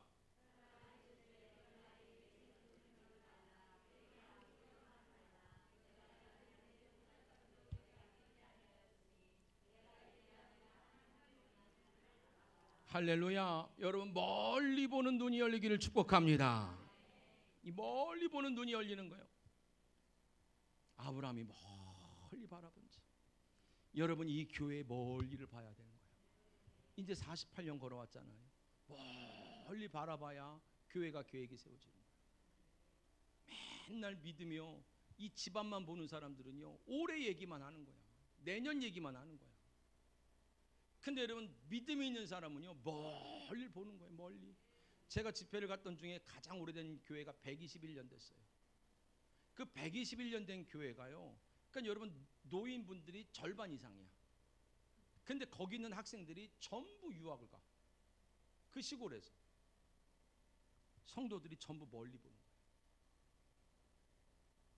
아이들을 막 키워내기 바빠. 그 시골에 있는 교회에서요, 동네에서 잔치가 벌어져요. 시에 잔치가 벌어지면 교회에서 경품을 자가용을 2대씩 해놔. 재정장부를 보여주더라고 목사님. 아니 무슨 어르신들이 이렇게 돈이 많아요? 무슨 11조가 이렇게 많이 나와요? 그게 아니라 이 어르신들이 교회가 오래되다 보니까 전부 멀리 보는 거예요. 그러니까 여러분 누가 복을 받냐면 자식들이 다 복을 받은 거예요. 그 동네 의원, 그 동네에 있는 병원은 전부 그 교회 출신이더만. 그러니까 여러분 자녀들이 잘 되니까요, 전도를 해도 스케일이 달라. 작년에 갔더니요, 아이들 주일학교 전도한다고요, 앞에 마당을 터버렸어. 터버려서 뭐 했냐면 우리 공원 가면 물 밑에서 분수 올라오는 거 있죠? 그거 3,700만 원 들었대더만. 마당을 그걸로 해버려. 전도지를 안 돌려도 다 와. 그냥 여기서 놀아 애들이. 그리고 물 틀어달라고 와. 누가 했어요? 그랬더니 그 교회 옆에 2층에 소아과 의사가 한 거야. 어떻게 봐야 돼요? 멀리.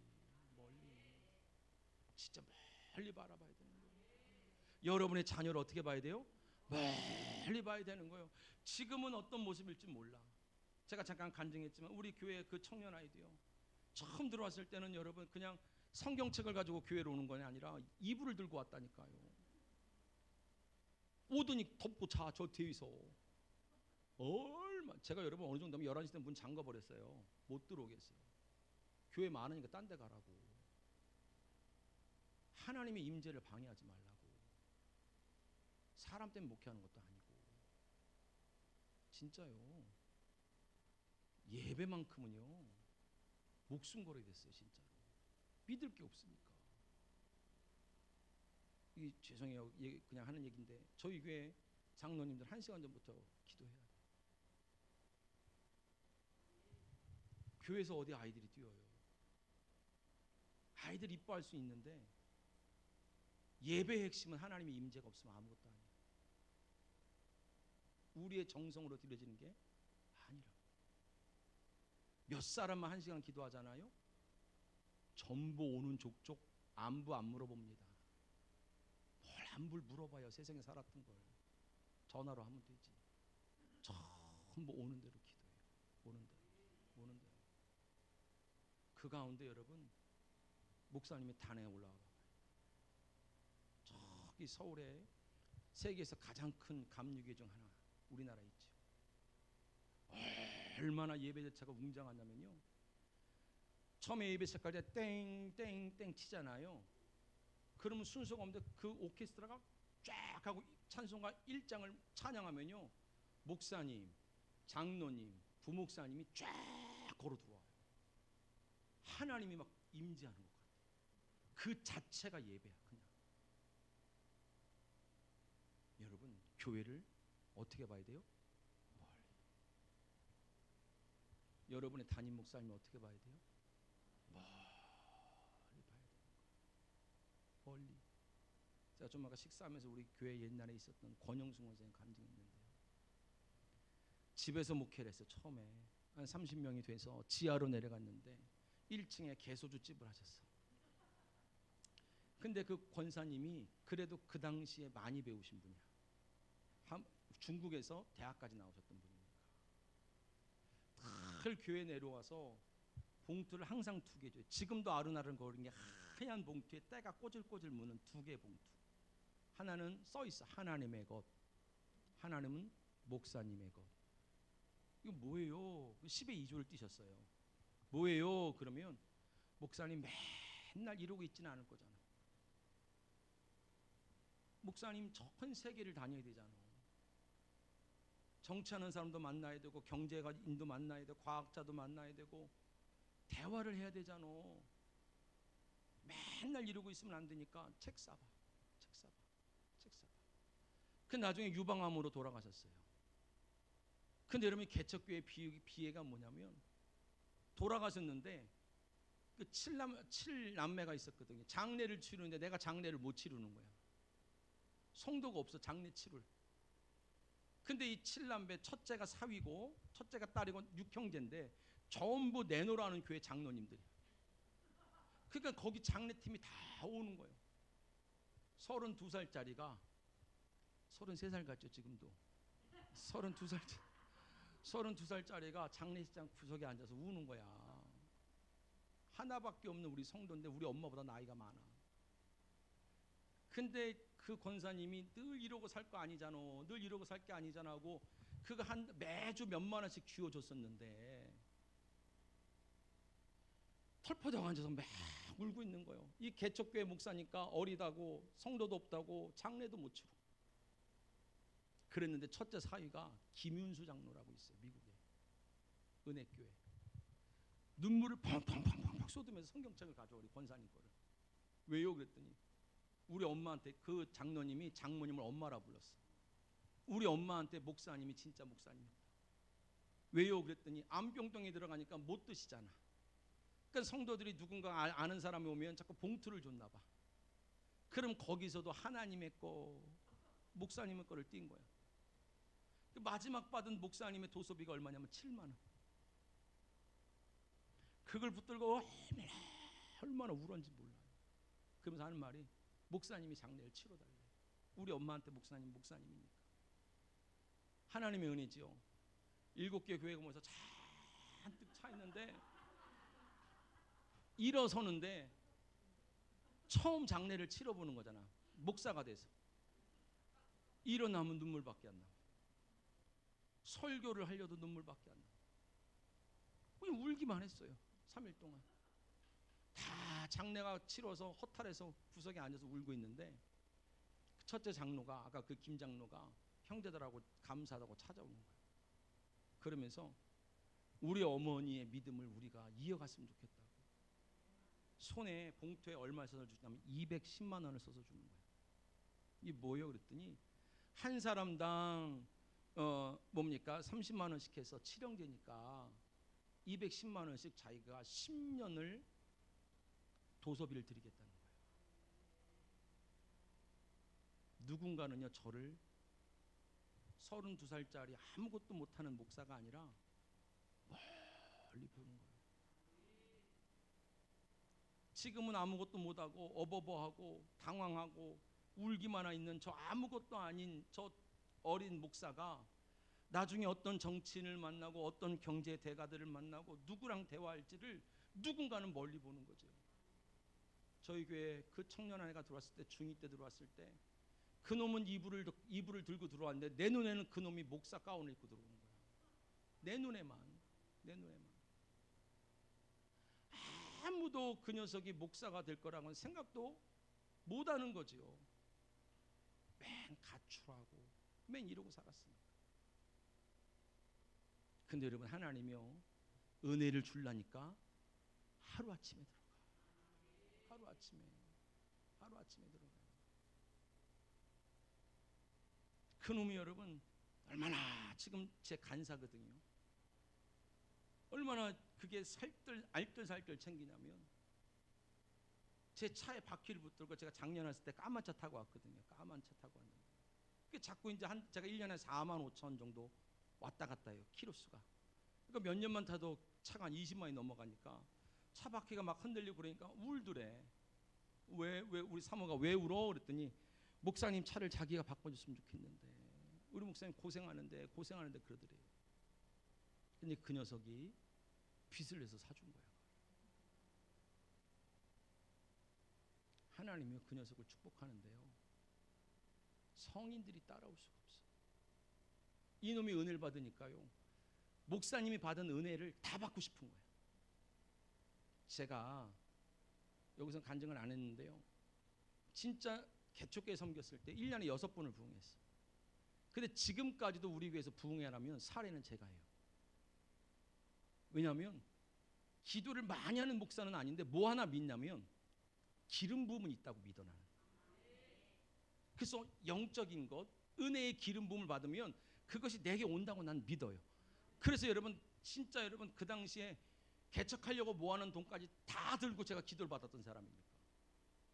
근데 여러분 그게 저한테 고스란히 남아있는 거예요.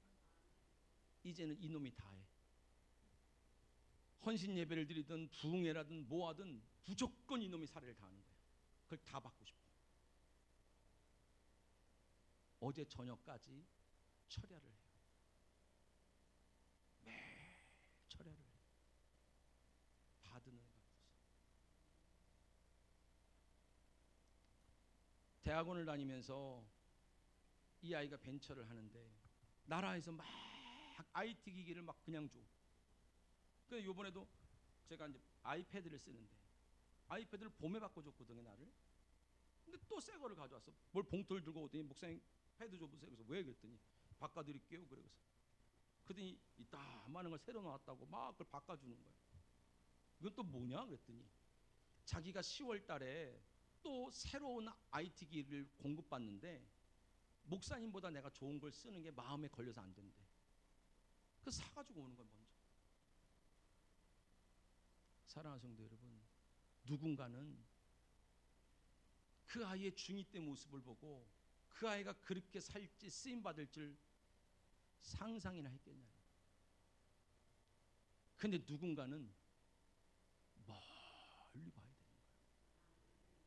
멀리 보니까 아브라함이 하나님을 멀리 볼 수 있는 눈이 있으니까 아끼지 아니하였었지.